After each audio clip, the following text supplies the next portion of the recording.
ప్రభుత్వ కార్యక్రమాల్లో భారతమాత చిత్రాన్ని అనుమతించేది లేదని కేరళలోని కమ్యూనిస్టు ప్రభుత్వం మరోసారి విద్వేషాన్ని కక్కింది.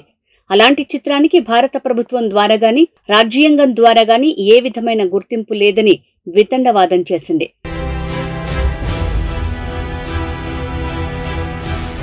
అందువల్లనే పర్యావరణ దినోత్సవం సందర్భంగా కేరళ రాజ్ భవన్లో జరిగిన కార్యక్రమంలో భారతమాత చిత్రపటాన్ని పెట్టడానికి ఒప్పుకోలేదని చెప్పింది.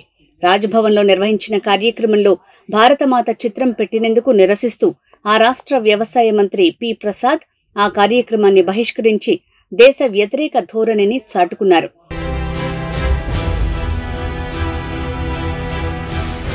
రాజ్యాంగ పదవుల్లో ఉన్నవారు అధికారిక కార్యక్రమాలను రాజకీయ సమావేశాలుగా మార్చుతున్నారంటూ కేరళ ప్రభుత్వం వక్రభాష్యం చెప్పింది.